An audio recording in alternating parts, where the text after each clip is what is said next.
Hello. I am so grateful to have these three people joining us this evening.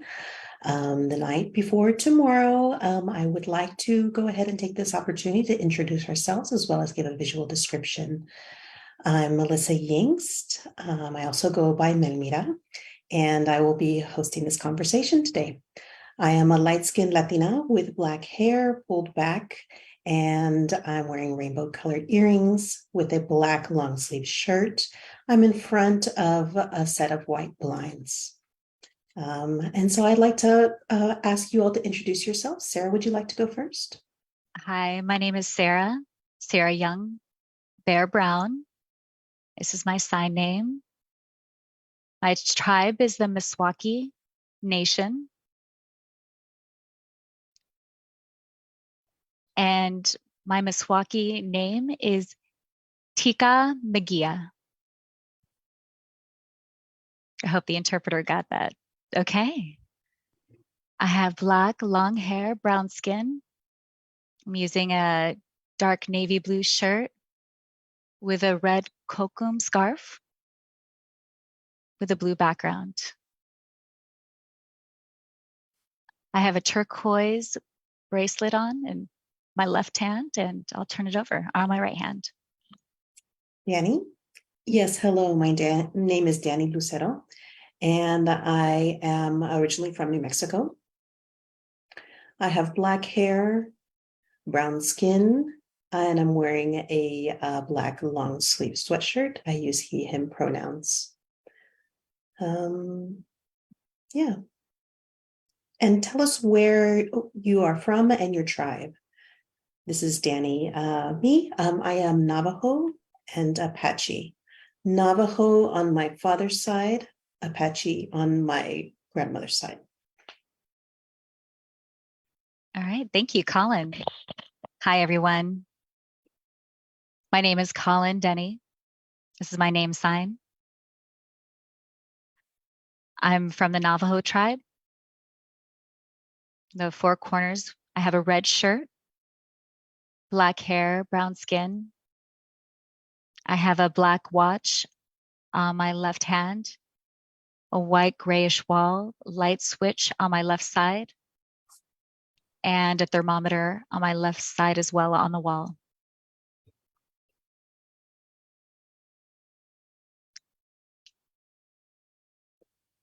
I'm from Chanel, New Mexico, close to the border. It's in Arizona as well as New Mexico, so it's right on the border. So I'm actually in both states. This is Melissa. Thank you so much. So this evening, we are going to have an important discussion. There are many people who are off for the long weekend. Tomorrow is what the United States and many people have called for many years Thanksgiving Day. And before we delve too much into that, I'd like to ask the three of you, what does tomorrow mean to you? When you were growing up, as you saw imagery of Thanksgiving Day, did you think of it as something completely different? Curious what your perspectives are, the three of you. Yes. This is Danny. Growing up, we celebrated American Thanksgiving. And I wasn't really aware of what the meaning was until I was grown. I realized as I grew, I gained more knowledge. And I know that not everyone holds those same beliefs, just as not everybody holds the same religious beliefs, and everybody does things differently.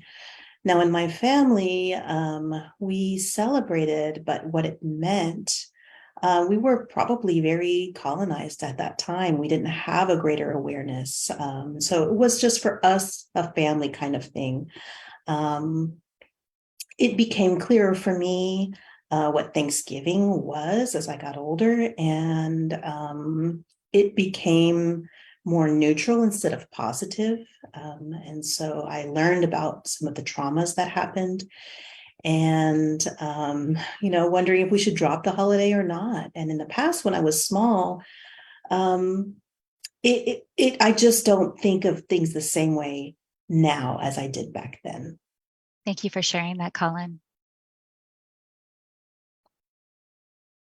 Yes, Danny. I was raised in the deaf school. I have a deaf family.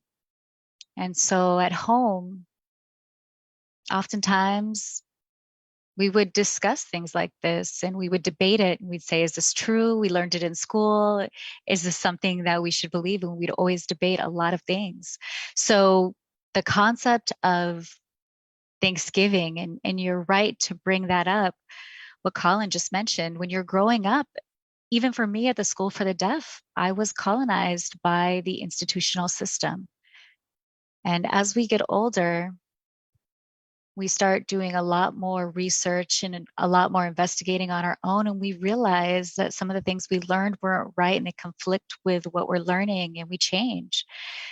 So, what I tell my friends and family is I teach them what I believe, what I've learned, the true history. For example, what happened with the Pilgrims and the true story of the Pilgrims.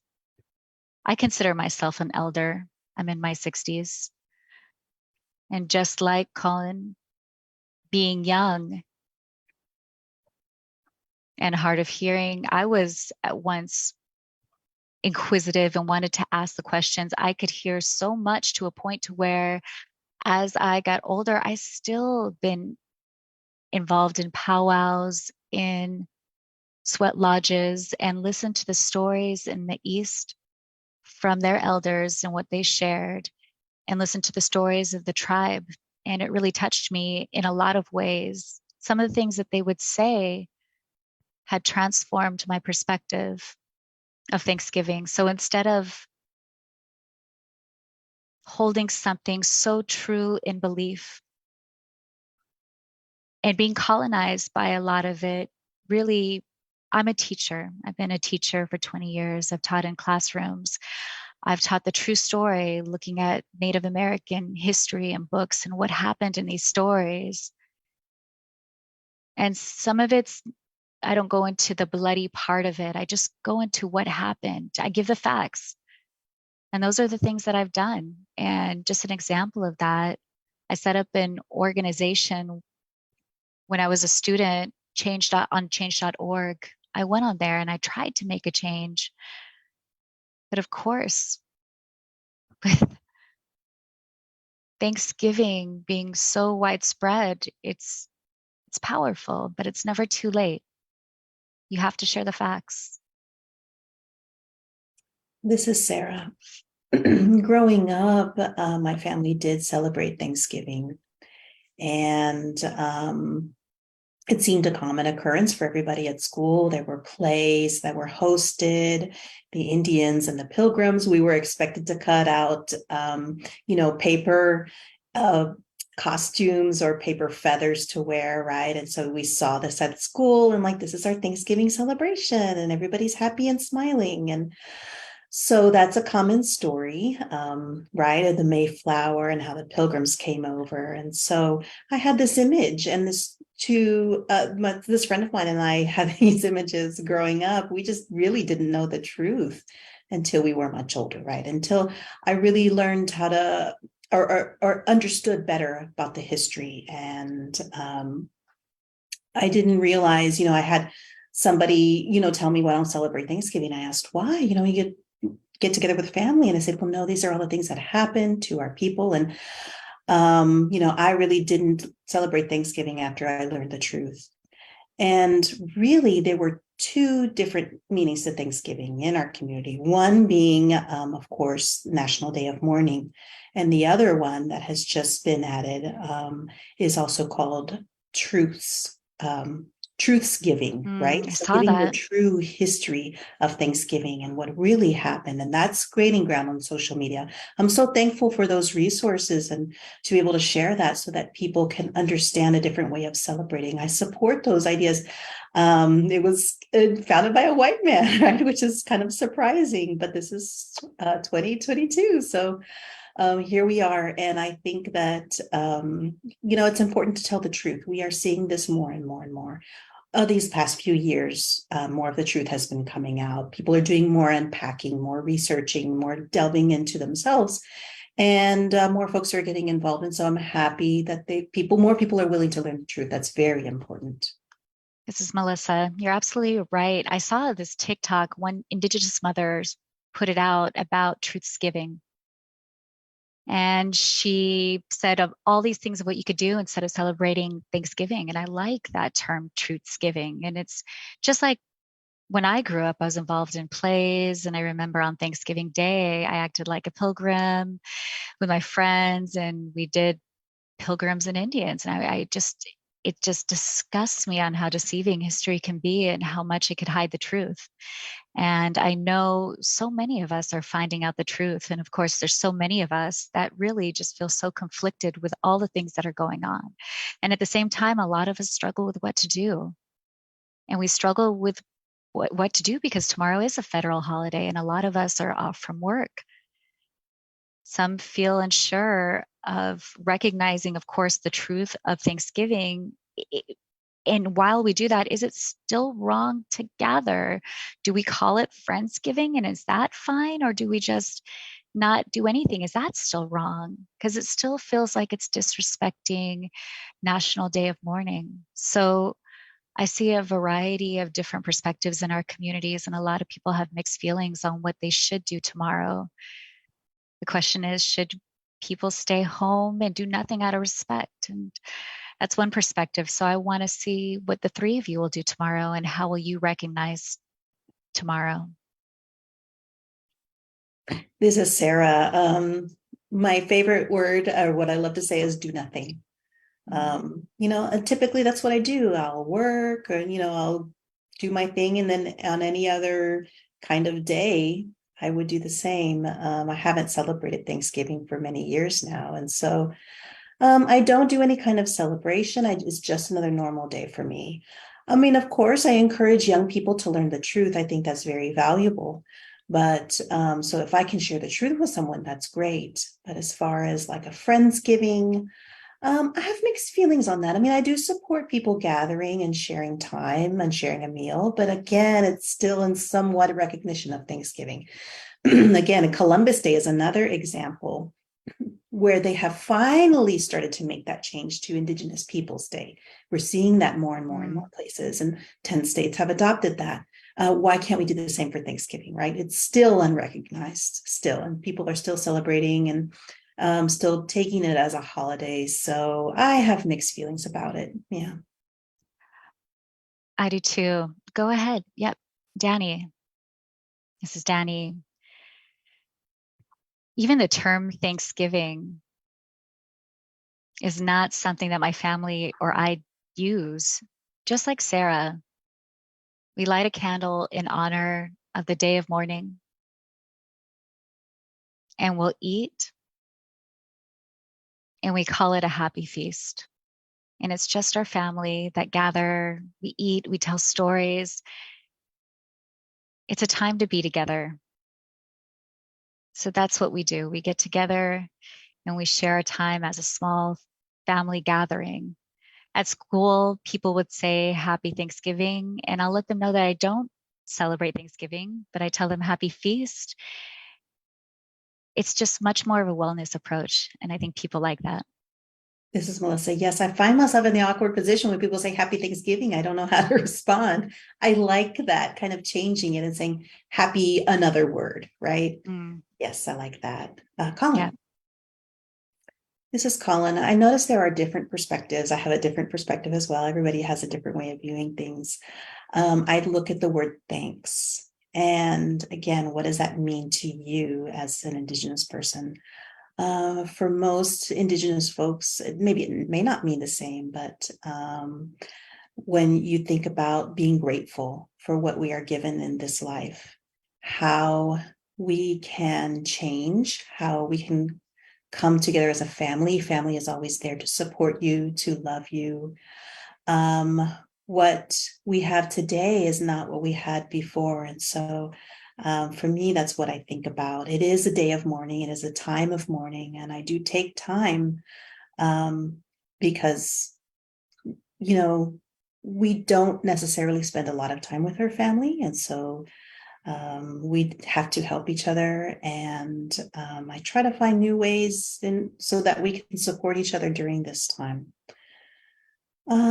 We do get together, we eat, we do celebrate in our cultural ways through our cultural identity and how we've done it and passed along through the generations.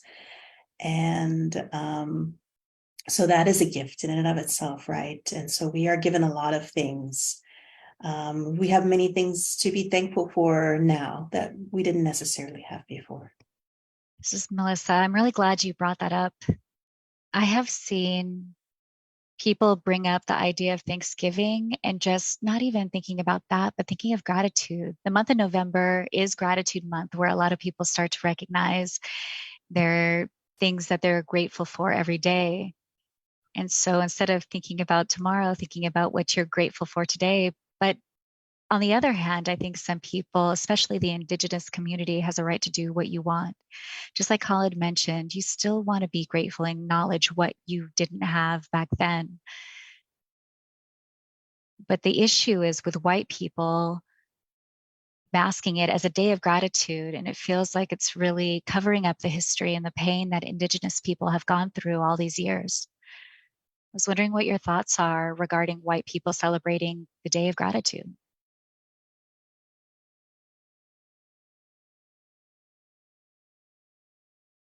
This is Danny. For me, gratitude, that word, it's all based on just humanity. And you had a good explanation. Everyone is different. How you were raised, what viewpoint you have, how you changed in your own life, who you are as a person. So how you view gratitude or how you embody that says a lot. And it all comes from who you are as a person. Comes from within. Mm-hmm. And we Indians know that because we were taught. We were taught that, how to be grateful for everything that we have versus what we don't have or what we could have, right? So again, tomorrow, a suggestion on what to do is to take a moment to recognize, the loss that occurred in history. Take that moment to honor and to respect that. And to be more active, to get involved in maybe things like change.org, encourage people to make a difference, make some noise. And I am guilty of that sometimes, I admit. I'm getting older and I'm like, gosh, I've been trying all these years with no success. I'm already in my 60s. And we're still here. And I see Sarah being active, and I'm like, oh, yes. I see other people being active, and I'm thinking there are Native Indigenous folks that are still involved. And, I think there's Yes, still more to come. it's beautiful. This is Sarah. Is there anything else anyone wanted to add? This is Melissa. And Sarah's saying it's important for our grandparents, our children to know the truth of everything that's happened and be grateful for our grandparents and all their generations who have fought for so many years with all the battles and all the suffering that they've gone through. I think it's really important for us to have that held with us and carried on within the future generations, and also be grateful for our earth. Right now she's sick, and we have to learn how to be better stewards of Mother Earth. We have to be grateful. She gives us water, she gives us a home, she gives us our food, she nourishes us, everything that we have. And so we need to give back to our Mother Earth by being good stewards. We need to have her in mind when she grows the trees for us. When we talk about taking care of our children, we have to take care of our Mother Earth and do it now. So there's a lot of things that we can be grateful for. And like I said, in schools, they still teach children about Thanksgiving. They still carry on that tradition in the curriculum, and that needs to be confronted and changed. And that way we can help educate people, because a lot of people just go on not knowing. And so education is so important, and it's vital to educate the future, educate the teachers. They are our allies. We need to ask them to help us. And we need to ensure that all our allies out there can help spread the word. And those are the things that we can continue to be grateful for. This is Melissa. Thank you. Yes, Colin. This is Colin. Yes, I think talking about Mother Earth is being destroyed. But she still reminds us to be aware of other things and what we can change, what we can improve, how we can work together, how people on this earth can work together today. And so what I say is be mindful, be thoughtful on how we can help anyone who needs help. And right now, there are many people who are out there who are wanting to save others. And so the Navajo actually moved into areas of New Mexico that were damaged and destroyed in order to help. And so having your mind on helping and being thankful, being grateful for the land, for the water, I think we have to think about ways to help others. And that is a way that we can be grateful in action, is to help others. And we do definitely need world peace in this world. A lot of things have to happen. And I think that the first step is helping each other and no longer harming each other, no longer insulting each other, but working together. And things will be so much better. Be humble as much as possible. This is Melissa. You raise some very good points about where it starts, and that's in schools. I agree. They typically keep the traditions in schools, but they need to change with how they're teaching the truths giving. When they're teaching that in school, that would help change future generations. And there's still people that I know that'll get together tomorrow, but they're going to tell their kids what tomorrow really means and the truth behind the holiday. And I think that's a really nice approach, just having that intention about tomorrow as a day, not just getting together and having fun, but really recognizing the truth about tomorrow and spending our time intentionally working on it. And I think the three of you brought very good perspectives, and a lot of them were different, but one commonality that I saw with all of you was intentionality and knowing the truth, and recognize what you are grateful for. Those are the three things I noticed. Is that right? So Sarah, I agree. Yeah. And thank you so much for doing this, for this platform. It means so much to us to be able to share our experiences and our stories with everyone this evening. And I hope people take some time to think about it and how this can spread through the community. Of course, of course. Thank you. I know it can be hard to unlearn a lot of the things that we were colonized learning as we grow up, but it's just necessary. Yeah, Danny.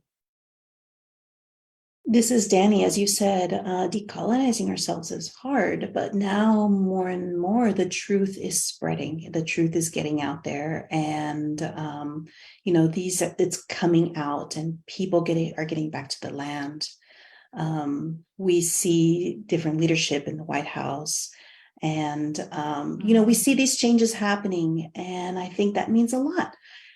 As Sarah's getting involved, Colin's getting involved, people are getting involved, right? And we see that people are taking more interest in Native people and these issues. And so these are some big changes that have happened just recently. Of course, more needs to be done, as always, right? This is Melissa. Yes. Colin's saying the more the better. What did you say, Colin? The more the better. Just like Melissa said, so much more needs to be done. And so, yes, the more the better, definitely. This is Melissa. Yes, I hope people think about this, who are watching this, think about this and spend tomorrow with more intentionality. Thank you all for coming to this platform. I know that it can be exhausting to come and educate and explain over and over again. So I'm so very grateful that the three of you were willing to come here, share your stories, your experiences, your truth, along with your family history. Thank you all so much. You're welcome.